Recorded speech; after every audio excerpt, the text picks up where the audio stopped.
Peter Thiel's tech company Palantir is becoming an increasing part of our politics. We can put up B1 here.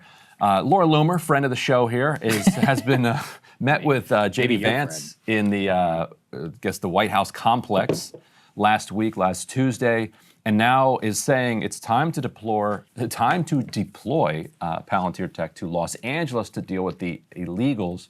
You know you'd love to see it. You're lying if you say you wouldn't, which raises a lot of speculation about how central Palantir is becoming to this administration's plans, coming on the heels of this contract that Palantir is getting, Saagar, in order to kind of basically pull together information from across different agencies, Social Security, IRS, DHS, making it all searchable in one place, presumably also then able to combine it with all of the private data that Palantir has been able to collect, which is the big problem. It has broken through to the kind of public podcast space, which is kind of one way you can gauge whether or not an issue is kind of resonating beyond just us chirping heads here, inside the Beltway. Tim Dillon spoke about this recently, as did Theo Vaughn when he had J.D. Vance on. Let's start with Tim Dillon here. You have not one reservation about what's going on over there. I'm not saying you have to feel one way or another way, but if you don't have any if you have no reservations about what's happening with all these kids getting killed, I don't know, I can't trust you. If you don't have any reservations about Palantir taking everyone's information, I don't know. I don't know if I can trust you. I think they're buying people left and right. This is my guess. They try to buy me. My pussy costs a lot of money.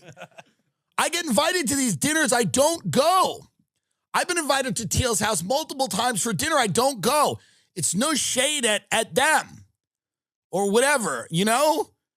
The reason I don't go is I remember one dinner, they're like, we'd like to discuss the media. I go, what? No thanks. But I've been to some of these places. I've sat in these houses in Austin with these tech people, and I know what they want, and I know what they want me to go out and cheerlead for and say, well, it's actually a great idea, and there's probably a lot of money in it.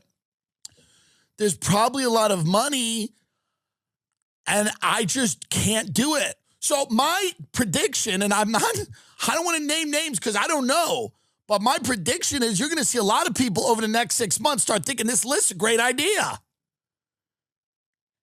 They're going to start telling you how great this is and how it's about terrorism. That's that'll start going, well, it's a terror. Have you heard? It's terrorism going to... Yeah.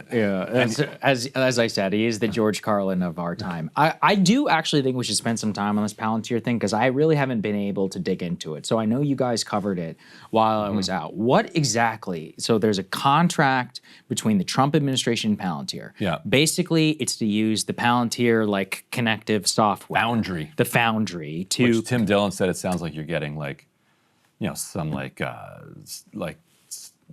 some like fair trade coffee company. Yeah, that's true. It actually does that. As a fair trade coffee fanatic, that definitely is something that it does. It's like some new age coffee shop in Brooklyn. But it's actually an Omnicom. So the question here is like, what is the purpose of the quote unquote Palantir database? It's just to compile all of this data and make it more searchable for law enforcement authorities. Like, what is even the ostensible justification by the administration? That was J.D. Vance's argument. We can play a little bit of him on Theo Vaughn, who pressed him on it.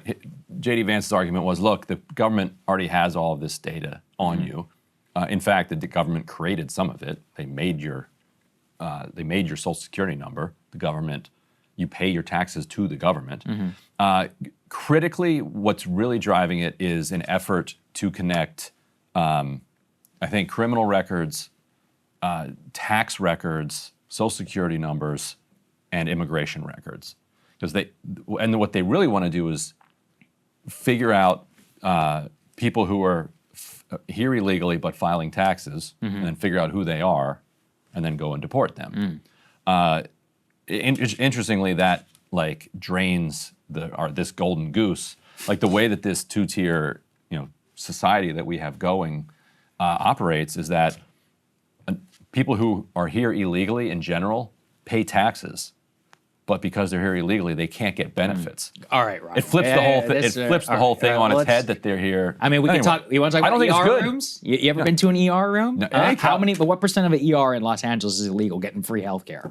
Very little because they can get it because they can get Medicaid there. Huh? They can get Medicaid there. Yeah, but my point is look, the idea that they're not consuming any taxpayer resources is insane. Like this is just not true. But I think more importantly, it's just wrong to have a two-tier system. Okay, sure, yeah. But so there's two ways to accomplish that. That's basically, it seems like what's going on here. They're trying to just connect. They're trying to connect everything and make it immediately searchable. Yeah. But so Theo Von pressed J.D. Vance about what does J.D. Vance owe Peter Thiel because of all of the money that Peter Thiel invested in his campaign, or I guess 2 campaigns. I guess only one, really. He didn't really kick in the second one, did he? On the presidential, I don't remember. Doesn't matter. I think he did end up donating to the Trump fund, but not as much as he had previously. And so let's roll a little bit of JD and Theo Von here. It costs a lot of money to run for office, and you got to go and raise money. Yeah. But I think that if your attitude is, I owe something, these people gave me money, then you're going to end up being corrupted. And you've got to kind of take the attitude of, they're supporting me because they agree with me. And obviously, like, you have conversations with them. Like you mentioned Peter Thiel. I see a lot of crazy stuff on the internet about Peter Thiel. Like, he's always been a friend of mine. He's always been one of the smartest people I've ever met. Like just a very thoughtful dude. But he's literally never asked me once for anything. So he just believed in you? He believed in me. He agreed with me on a lot of issues. I mean, he definitely has like said, hey, I don't agree with you on this, but he's never said, I don't agree with you on this, therefore you should vote differently or act differently. And so in that same interview, he also, Theo Von's like, this is kind of gross, this whole database thing. And the way that JD kind of plays it off is, all we're doing is connecting data that we already have. And that the bigger problem is the private corporate collection of data. What Theo Von could have responded with is, then maybe having a giant corporation come in and do it for the government is not the best way to shrink the amount of access to data, private data that corporations have. I think what major objection here on the Palantir thing ought to be, at the very least, is look, I think I support deportation. Okay, if it makes it easier to deport, but when you have a database, we saw this with the Patriot Act. We saw this with a lot of things. And yes, just because the government has it and it's decentralized isn't necessarily a bad thing for all of us. Like, having basically AI automated things in government databases is really bad. In fact, the vast majority of the audits that are initiated by the IRS are automatic by software. And they're predominantly against people who are lower income. And that's one of the ways that we have seen, some of this AI stuff that's, let's say, whenever it's deployed in healthcare companies, it automatically shoots down like claims at using, and often actually does it incorrectly. And so that's one of the major worries about all of this. On the Peter Thiel discussion, I'm going to split the difference where, look, I do think it's a little ridiculous, the idea that somebody's supporting you because they don't want something. But I also think that this Thiel thing in particular is vastly overstated compared to the entire GOP industrial complex. And for some, I know leftists will say this, but you want to know who the most prominent policy area where the billionaires who donate to you actually do demand something? It's Israel. It's actually not.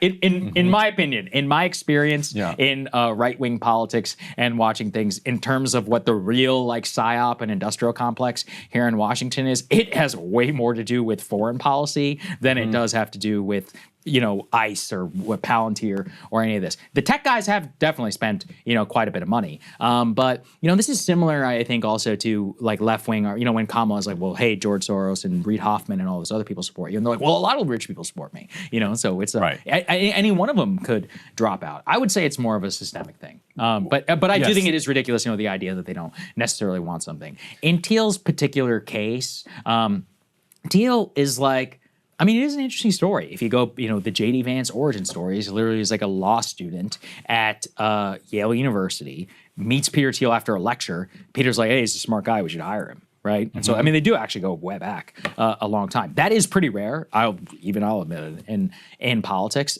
But you know, this like symbiosis between rich people and politicians. I don't know. At a certain point, it just seems systemic to me where it's like what people who are bitching about this, who take oceans of money from Bill Gates and all these other people, I'm like, shut up. You know, I mean, look, I'm not saying there are many people like you, Crystal, and others who are totally for a systemic critique, but, you know, to see DNC, like op people talking about this, I'm like, we all know who you have dinner with every day in Los Angeles or in San Francisco. Just stop, you know, pretending as if you were in any way different. The difference is that J.D. Vance is, in a lot of ways, basically unique in American politics in the sense that a lot of these candidates, they come up through the traditional pipelines. They stand for, you know, they're for rich people, they're for corporate power, whether they're Democrats or Republicans. And then, like these rich donors are actually supporting their agenda because these politicians made it clear that their agenda is to support the powerful. So, okay, you can say that they just love my ideas. My idea happening to be that you should have lower taxes and less regulations. Amazing how that worked out. But with J.D. Vance, he wasn't even, to your point, he wasn't even a politician. Peter Thiel is like, I like this guy. And J.D. Vance, obviously a very smart and talented guy. So, you know, Peter Thiel was correct in that assessment. But then when he gets him to run for Senate, not just gets him to run. I don't think he got him to run. I think he just wanted to run. And I'm telling you, this is somebody who knew some of this going on. I don't think it was like, hey, you should run for office. He's like, I want to run for office. That's true. He's an ambitious guy. And it's not just, it was Blake Masters as well. By the way, the Blake he said no earlier, right? Well, he could have run in 18?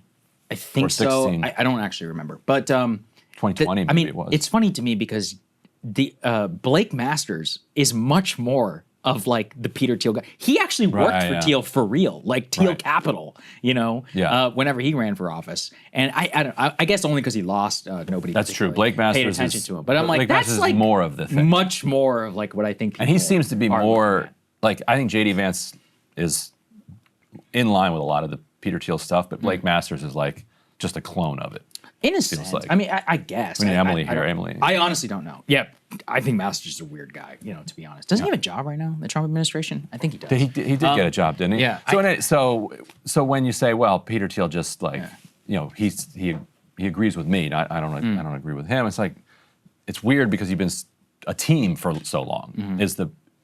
Is more. I think the that's point. fair for people to point out. Obviously, I encourage people. There is a great book, George Packer, liberal. You'll back me up on this. He wrote liberal. The Unwinding. Have you read that book from 2013? It's sitting on my shelf. The Unwinding is one of the best, most prescient books I've ever read, and because it came out in 2013 and it predicted the Trump era, in my opinion, far before anyone else. And actually, Peter Thiel is profiled in The Unwinding, and one of the things that Thiel says, which ends up becoming massively prescient, is he's like, I think that the next person who wins the American presidency will do so on a message of American decline, and it will not be on a message of American optimism, kumbaya, kind of what Obama was selling. And that. You'll remember that's why Thiel is one of the only people, prominent business people, to speak on the RNC stage in 2016, and arguably was one of the only like quote unquote titans of industry or whatever to actually be pro-Trump. And I mean, if we'll also say this.